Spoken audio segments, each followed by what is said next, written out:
Hey guys, welcome back to the Psalms to God YouTube channel. This is Ree, and this video is going to be both a flip through slash recap of January, as well as a setup for February. If you are new to the channel, I have this series called Breakfast and Bible, where I've been studying the women of God and what it means to be a woman of God. And I used to have a notebook specifically for that was kind of like my war binder setups, and I would just put the things that were applicable for the series in that journal and then do all of my other stuff in a different journal. And I was keeping up with multiple journals at once, which isn't always the best thing. But I didn't really like that setup and I kind of got tired of it. I've been using it for probably 2 or 3 years now. And I wanted to try something different. So I created this journal. This is the only journal I've been using this year, though I may use my war binder that I still have pages left in if I decide to do a study that's not applicable to the women of God. But I decided to set this up kind of like a daily devotional where I've been studying one woman every week. And so that lends to a couple of different interesting caveats for the channel. So for me personally, it works out great. I created a prompt for each day, and I just follow those prompts and study the woman that I have chosen, which makes it pretty easy, and it's kind of like a daily devotional type of a thing. And I really like how it's been working and the flow of it. But in terms of filming, it's been very, very difficult because it's very hard to sit down and film every day. But also, it's not really practical. The whole point of journaling and keeping the journal is to help me with making time to study. But it's also kind of a relaxing thing for me. It's a de-stressor, which means that I like to be able to journal on the go or wherever I would like to in the house, not necessarily at my desk where I have a camera set up. So I was really struggling to film each week or each day to create a post for each week. And I realized as I was doing this that when I watch bullet journaling content, the people who are showing you their bullet journals, of course, are not filming their daily updates of the journal, or even like weekly updates. They're just filming the setup. It's a little bit more challenging here because the setup's not that intricate. Each one of these, I've only done one page for the setup. And if you saw in the beginning, I was showing you how I created a reflections page at the end of January. But it's not really a lot and it's not particularly complicated. But the meat of the information is in the daily journaling or the weekly dump of what I've learned. So that's where I came up with this idea to do a kind of combination where I'm showing you a flip through and I talk about what I've learned or what I studied, and I also show you the setup. So we're going to see how this works. If you guys like it, let me know. If you don't, let me know that too. We'll just keep playing around with the format until I find something that works. Essentially, for the month of January, I used a winter theme. The stickers that I'm using are from Wrong Wrong. I liked that they had diverse characters. I will say I found a very interesting problem for my February setup. I'll mention that when I get to it. But yeah, there are a diverse group of women pictured in the sticker set. So I really liked that. And I mixed it. I have a like seasonal floral set, and I mixed some of those stickers in as well. So you'll see that in my January setup, I switch up some of the stylings. I have the same type of header for each major label. So like here where I'm showing Lot's wife, you'll see that identifying the woman that I'm studying is the same. But the headers that I use for the dates kind of changes each week. I did that to keep it interesting and to keep me from getting bored with it. So it still has kind of a homogenous feel for the month. The theme carries it together, but I still get to play with different fonts and have a little bit of fun and see what works and what doesn't work. During the month of January, I studied 4 different women. I did the Daughters of Lot, which there is a video up on the YouTube channel for that. I did Lot's wife, and I did Naomi, which you can see the beginning of that study here. And then I finished the month with Gomer. It was very interesting. I chose these four women specifically because there was a common thread that they each experience some sort of grief, trauma, loss that they have to overcome. They don't all actually overcome that. But I wanted to study that for the month of January, mainly because I personally struggle during the winter. I don't like to be cold. I don't like that it gets dark so early, and I kind of go into this hibernation mode, but I don't get to hibernate, which makes me a little grouchy and a little annoyed. I usually struggle during the months of December and January and February. And so I thought it would be good to study other women of the Bible who were also kind of in a low point in their life and see what I could learn and how I could apply those things to myself. In particular, I think that, I mean, there's something to be said and learned from each of these women. They don't all succeed in the sense that I think most of us think of success. Like Lot's wife ends up dead. I wouldn't really call that a success. But there is so much information. I can't talk about it all in one thing. That's why I wanted to do weekly things. But I will post things on my blog, and you'll be able to read about them there. I'll also post the links to those in the notes for this video. But I realized as I was studying it that there are a lot of times where there are stories and experiences that we can learn from female Bible characters that we usually focus on from the lens of male characters. So, for instance, when I looked at the story of Naomi, I realized that a lot of the things that I learned from Job can also be said of Naomi. It's not necessarily an exact parallel. I'm not saying, oh, we should not study Job. But I think as women, it's nice to see that happen from a female perspective as well. We don't get as much, I guess, personal backstory from Naomi that we get from Job, but a lot of the same parallels. She was fortunate enough to survive the famine. She and her family moved from Israel to Moab, whether that was because of a lack of faith or whether God instructed them to. It's a bit of a mystery. We aren't told exactly why they chose to relocate, but their relocation saved them from a famine.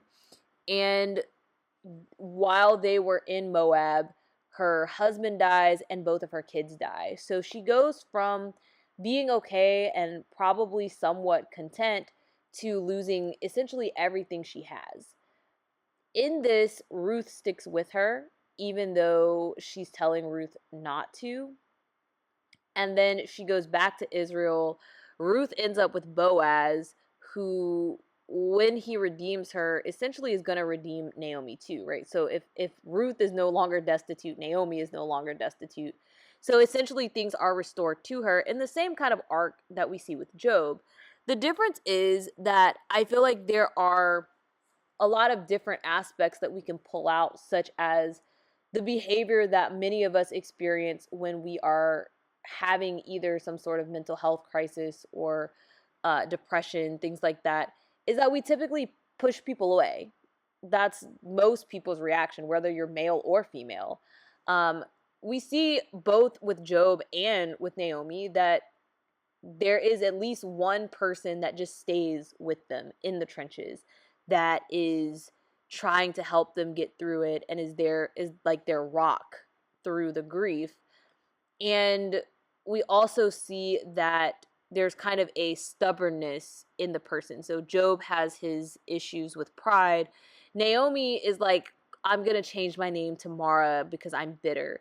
Even after Ruth says that she's going to come with her, she's still kind of trapped in her own grief, which makes sense. When you've experienced a grief like that, one act of kindness doesn't automatically pull you out. We're not really told how long Naomi stays in grief or in mourning, and we're not really shown I mean, we do see the relationship between her and Ruth. We see that she pushes her towards Boaz, and that she accepts Ruth, but we don't necessarily get an equally, I guess, emotional conversation where Naomi is thanking Ruth for coming with her.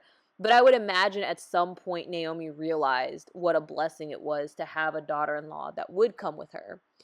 And I thought about all the times that we kind of get stuck in our own, problems, that we miss the people who are right there with us, the people who stick it out with us and are willing to, be destitute with us.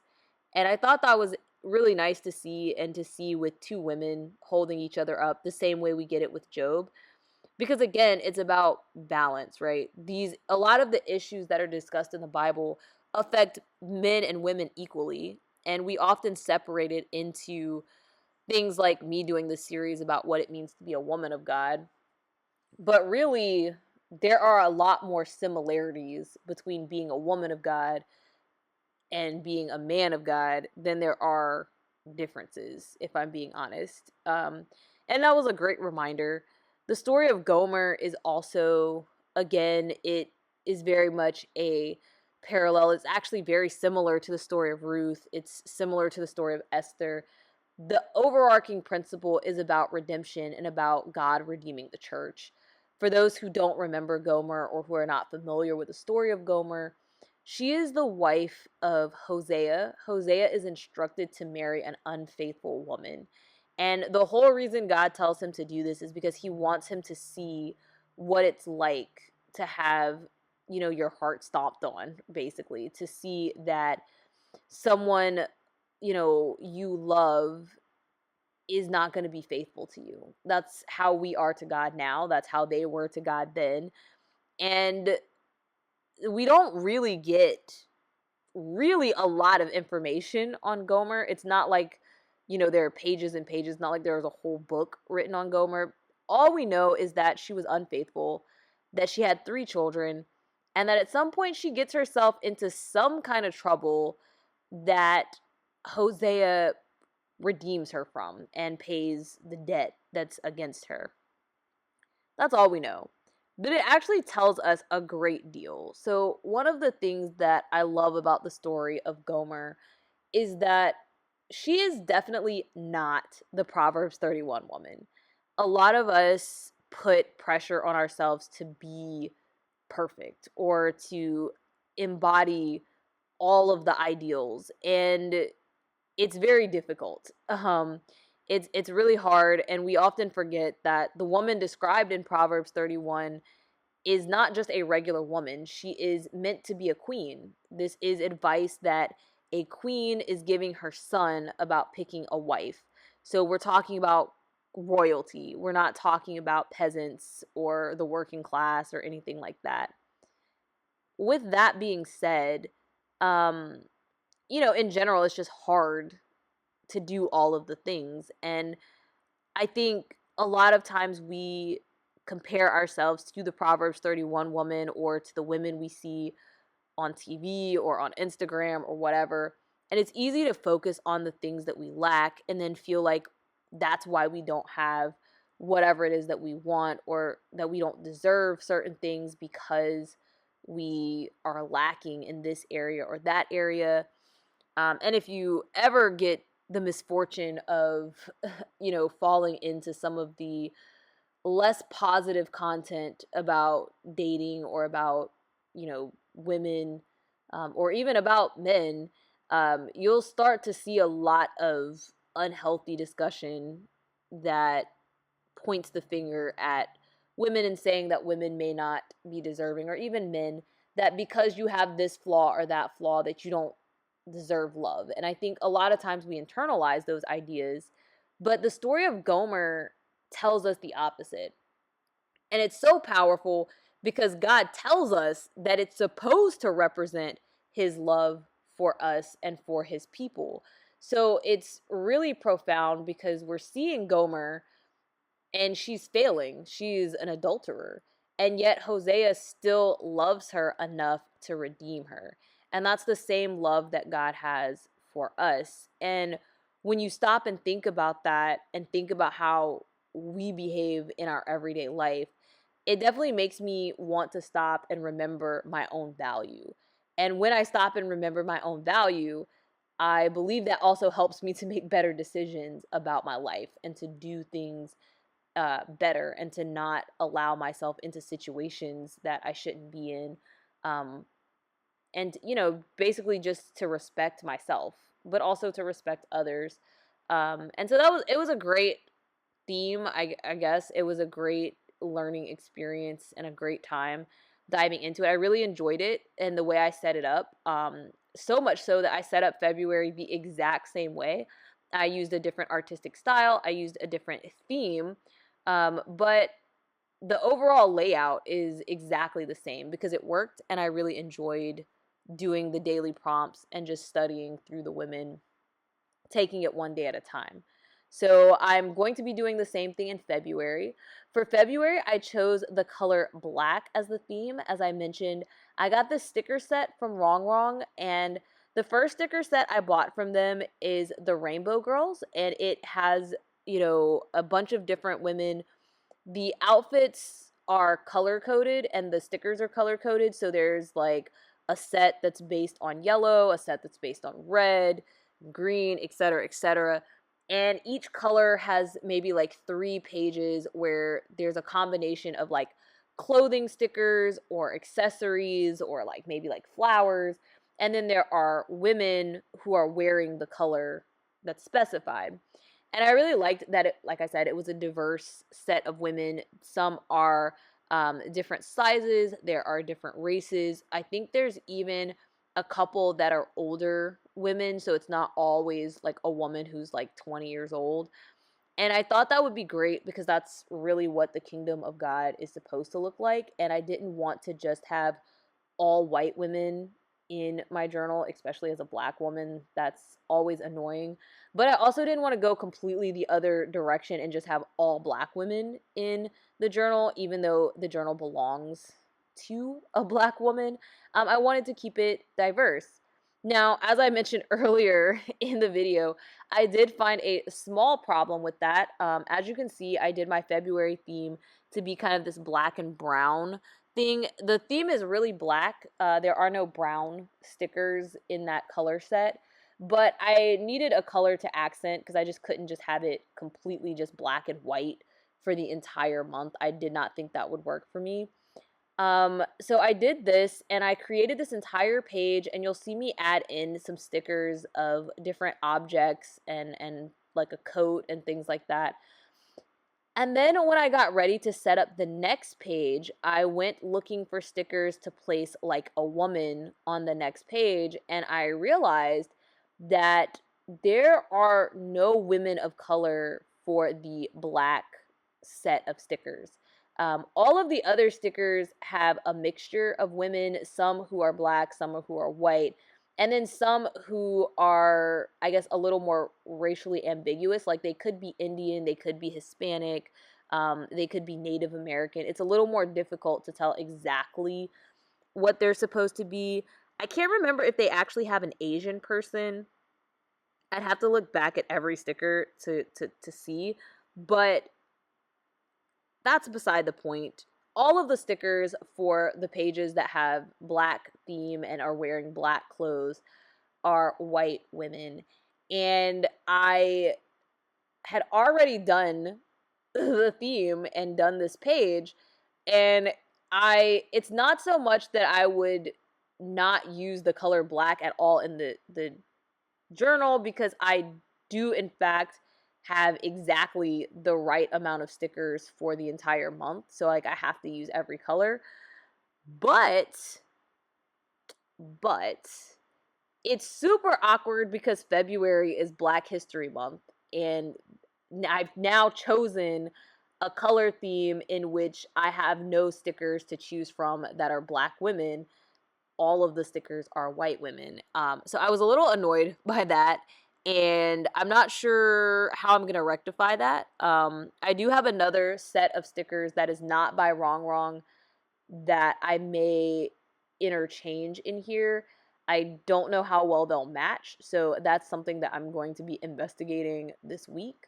Um, but nonetheless, I'm very happy with how the theme did turn out aside from that. Um, I did pick a common thread for the month of February, just like I did for January. You can take guesses in the chat if you would like to.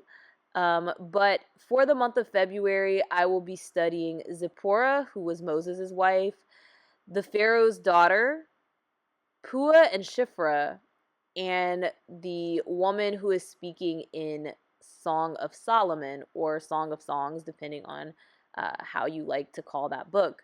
So those are the 4 women that I'll be studying in the month of February. I'm really looking forward to it, and I'm probably going to do it around the same way that I did the month of January, and I'll come back and give you guys a flip through. Let me know how you guys like this video and this style. If you do like it and you like how it turned out, then I'll probably do the same thing at the end of February and just give you a flip through of how things turned out and the March setup. If not, I will try to figure out how to do more videos where I'm filming the setup during the week. I just don't know how that will work. Anyway, that is all I have for you guys. I will put links in the description box for additional detail, and I'll see you guys later.